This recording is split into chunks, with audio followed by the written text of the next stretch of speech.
Everyone, welcome to my YouTube channel the unbiased. दोस्तों, hope आपको मेरे वीडियोस अच्छे लग रहे होंगे। अगर अच्छे लग रहे हैं तो please subscribe to my channel and press the bell icon. दोस्तों, आज के वीडियो में डिस्कस करते हैं इंडिया और तालिबान के रिलेशंस के बारे में। अभी रिसेंटली जो अफ़गानिस्तान में डी फैक्टो गवर्नमेंट है तालिबान की, उसके फॉरेन मिनिस्टर आमिर खान मुत्तकी जी इंडिया की विज़िट पे आए थे। अब उस विज़िट को लेकर दोस्तों बहुत सारी कंट्रोवर्सीज़ हुई। कुछ लोग उनकी विज़िट को अपोज़ कर रहे थे। वो ये बोल रहे थे कि ये जो तालिबान है ये एक फॉर्मर टेररिस्ट ऑर्गेनाइजेशन है, इनकी बहुत सारी जो पॉलिसीज़ हैं वो वुमेन के अगेंस्ट हैं and they are against women education. तो ऐसे लोगों को हमें इंडिया नहीं बुलाना चाहिए, ऐसे लोगों से हमें कोई टाइज़ नहीं रखनी चाहिए and we should not provide red carpet to them. और कुछ लोग थे जो उनकी विज़िट के सपोर्ट में थे। वो लोग ये बोल रहे थे कि in order to counter Pakistan और सेंट्रल एशियन कंट्रीज़ जो हैं उनको उनकी एक्सेस के लिए वी नीड अफ़गानिस्तान, तो हमें अफ़गानिस्तान के साथ अच्छे रिलेशंस रखने चाहिए। तो दोनों तरफ की बातें हैं दोस्तों। तो आज इस वीडियो में एक अनबायस्ड एनालिसिस करते हैं इस बात का कि whether India should maintain good relations with Taliban और नॉट। दोस्तों, इसको डिस्कस करने से पहले मैं आपको ये बता देता हूँ कि जो आमिर खान मुत्तकी जी की जो विज़िट हुई उसके दौरान दोनों कंट्रीज़ ने किन किन पॉइंट्स पे डिस्कशंस किए। तो आमिर खान मुत्तकी जी हैं, he was accompanied by Afghan trade and foreign ministry officials, और उनकी अपने इंडियन काउंटर पार्ट्स के साथ डिस्कशन हुआ on diplomatic, trade and economic ties. और ये जो मुत्तकी जी हैं, इनकी फॉरेन मिनिस्टर जयशंकर से भी बातें हुई, उनके साथ मीटिंग हुई। और उस मीटिंग में जो सबसे बड़ा पॉइंट निकला वो ये निकला कि India will reopen its embassy in Afghanistan. ये इतना बड़ा पॉइंट इसलिए है दोस्तों क्योंकि दैट मीन्स कि India is ready to recognise the Talibani government इन अफगानिस्तान। और इससे क्या होगा कि अफगानिस्तान का बहुत फ़ायदा होगा, एक पॉजिटिव सिग्नल जाएगा वर्ल्ड में कि अगर इंडिया रिकॉग्नाइज़ कर रहा है तो और कंट्रीज़ को भी रिकॉग्नाइज़ करने के बारे में सोचना चाहिए। तो अफगानिस्तान को लेके एक पॉजिटिव एटमॉस्फेयर बनेगा वर्ल्ड में। तो दोस्तों, जो इन दोनों की मीटिंग हुई जयशंकर जी की और मुत्तकी जी की, उसमें जयशंकर जी ने जो बोला उसके बारे में मैं आपको बता देता हूँ। Closer cooperation between us contributes to your national development as well as regional stability and resilience. आगे इन्होंने बोला कि India's full commitment to the sovereignty and territorial integrity and independence of Afghanistan. तो बेसिकली जयशंकर जी ने जो तालिबानी गवर्नमेंट है उसको रिकॉग्नाइज करने की कोशिश करी और ये एक सिग्नल दिया कि India wants good relations with the Taliban government. और जो उन्होंने ये बोला है कि India's full commitment to the sovereignty, territorial integrity and independence of Afghanistan. तो ये पाकिस्तान को थोड़ा सा सिग्नल दे रहे थे कि हम पूरी रिस्पेक्ट करते हैं अफगानिस्तान की इंडिपेंडेंस की और सॉवरेनिटी की। तो जो लोग इंटरफेयर करना चाहते हैं पाकिस्तान वाले लोग, उनको एक सिग्नल दे रहे थे जयशंकर जी। और जो मुत्तकी जी हैं, इन्होंने भी बोला है कि इंडिया एक क्लोज फ्रेंड है और in a joint statement New Delhi and Taliban committed to maintaining close communication and continue regular engagement. और जो मुत्तकी जी हैं, उन्होंने इंडियन कंपनीज़ को इन्वाइट भी किया है अफगानिस्तान में इन द माइनिंग सेक्टर। तो अगर मैं मोटा मोटा आपको बताऊँ तो बेसिकली एक बहुत अच्छा विजिट रहा है और दोनों कंट्रीज़ के बीच में बहुत अच्छे डिस्कशंस हुए हैं और दोनों कंट्रीज़ ही चाहती हैं कि जो रिलेशंस हैं बिटवीन दी कंट्रीज़ वो अच्छे हों।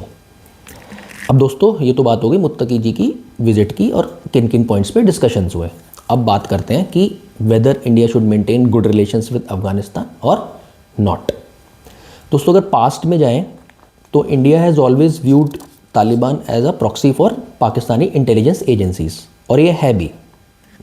और पास्ट में इंडिया ने अक्यूज़ भी किया है तालिबानी गवर्नमेंट को for a series of bombings at its diplomatic missions across Afghanistan, जब वहाँ पे यूएस बैक्ड डेमोक्रेटिक गवर्नमेंट थी। तो दोस्तों अगर मैं बात करूँ तो पास्ट में पाकिस्तान ने तालिबान को एज अ प्रॉक्सी यूज़ किया बहुत बार इंडिया के अगेंस्ट। तो सबसे बड़ा फैक्टर जो है, जो इंडिया गुड रिलेशंस चाहता है अफगानिस्तान के साथ, वो सेफ्टी और सिक्योरिटी ही है। कि अगर हमारी बजाय पाकिस्तान के अच्छे रिलेशंस हो गए तो जैसे पहले पाकिस्तान ने यूज़ किया है एज अ प्रॉक्सी, वो फिर से अफगानिस्तान को या तालिबान को यूज़ करेगा इंडिया के अगेंस्ट।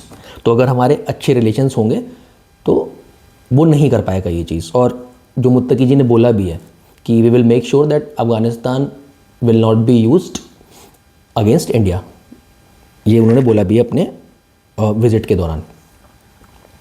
तो दोस्तों, 2021 में जब यूएस की फोर्सेस अफगानिस्तान से चली गई थी और तालिबान की गवर्नमेंट फॉर्म हुई, तो पाकिस्तान बहुत खुश भी हो रहा था, यही सोच रहा था कि अब हम फिर से तालिबान को यूज़ करेंगे अगेंस्ट इंडिया इन कश्मीर।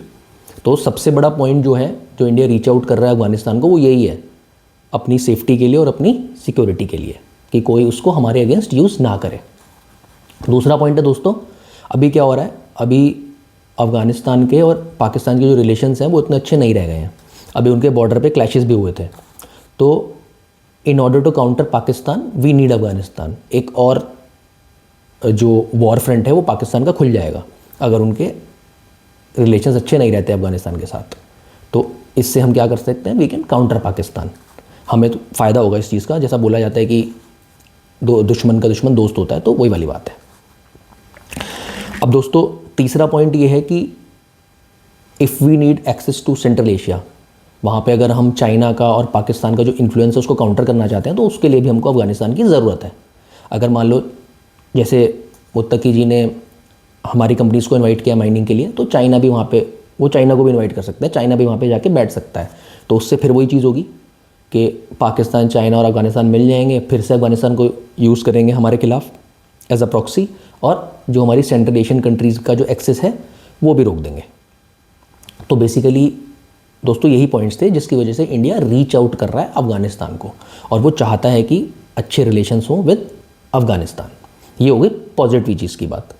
अब नेगेटिव चीज़ होगी। नेगेटिव चीज़ दोस्तों मुझे जो लगती है वो इतनी लगती है कि एक जो इमेज है उसको थोड़ा धक्का पहुंचेगा। इंडिया की जो इमेज है वो थोड़ी टार्निश होगी। मतलब बहुत सारे जो लोग हैं वो ये बोल सकते हैं, बहुत सारी कंट्रीज़ वो ये बोल सकते हैं कि एक ऐसी गवर्नमेंट जो टेररिस्ट ऑर्गेनाइजेशन थी पहले, और जो विमेन के अगेंस्ट है, उनकी पॉलिसीज़ विमेन एम्पावरमेंट के अगेंस्ट हैं, विमेन एजुकेशन के अगेंस्ट हैं, उसको इंडिया सपोर्ट कर रहा है। और इंडिया ने पहले कभी ऐसा किया नहीं है, तो थोड़ा सा जो जैसा मैंने बोला, उनकी जो इंडिया की इमेज है उसको एक धक्का पहुंच सकता है। लेकिन दोस्तों अगर मैं आपको सच बताऊं तो जियोपॉलिटिक्स में ये सब नहीं देखा जाता। जियोपॉलिटिक्स में, जैसे मैंने आपको पहले ही बोला, उसमें सिर्फ अपने इंटरेस्ट देखे जाते हैं और बाकी चीज़ों को इग्नोर किया जाता है। अगर आज मैं मान भी लूँ कि इंडिया अपने टाइज तोड़ देता है तालिबान के साथ कि यार तुम्हारी पॉलिसी अच्छी नहीं है वीमेन को लेके और बहुत सारे फ्रंट्स पे, तो क्या फिर तालिबान अपनी पॉलिसीज़ को चेंज कर देगा? नहीं करेगा। तो इसलिए जियोपॉलिटिक्स में हमेशा यही होता है कि अगर हम कुछ चीज़ों को इग्नोर करके अपने इंटरेस्ट के बारे में सोच सकते हैं, हमारे इंटरेस्ट हैं कुछ चीज़ों में, तो हमें बहुत सारी चीज़ों को इग्नोर करना पड़ता है। अगर हम सिर्फ मॉरलिटी की बात करने लगे तो दोस्तों फिर आधी दुनिया से हमारी दुश्मनी हो जाएगी। कौन सी कंट्री मॉरल है यहाँ पे? यूएस की बात कर लो, यूएस कितने इनोसेंट लोगों को मारता है, कितने वॉर्स कराता है वर्ल्ड में। आप इसराइल की बात कर लो, इसराइल गाज़ा में बॉम्बिंग कर रहा है। आप रशिया की बात कर लो, रशिया यूक्रेन में बॉम्बिंग कर रहा है।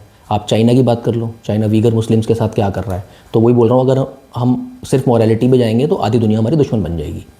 तो ये कोई इंडिविजुअल बंदे की तो बात है नहीं कि यार तुम्हारे मॉरल नहीं है तो हम तुम्हारे साथ रिलेशन नहीं रखेंगे, तो कंट्रीज़ की बात है। यहाँ पे जैसा मैंने बोला ऐसा ही चलता है। अगर आपको लगता है कि यार इस कंट्री से अच्छे रिलेशंस करके it is in are interest, it is in our national interest, तो हमको बहुत सारी चीज़ों को इग्नोर करना पड़ता है जो उनके इंटरनली उनकी कंट्रीज़ में चल रही हैं, और हमें उनसे अच्छे रिलेशंस रखने पड़ते हैं। तो दोस्तों अगर मैं अपना ओपिनियन दूं तो मुझे लगता है कि इंडिया का ये स्टैंड है to have good relations with Afghanistan, it's a good stand and it's in our national interest. तो दोस्तों यही था आज का वीडियो। होप आपको अच्छा लगा होगा। अगर अच्छा लगा तो please subscribe to my channel and press the bell icon. Thank you.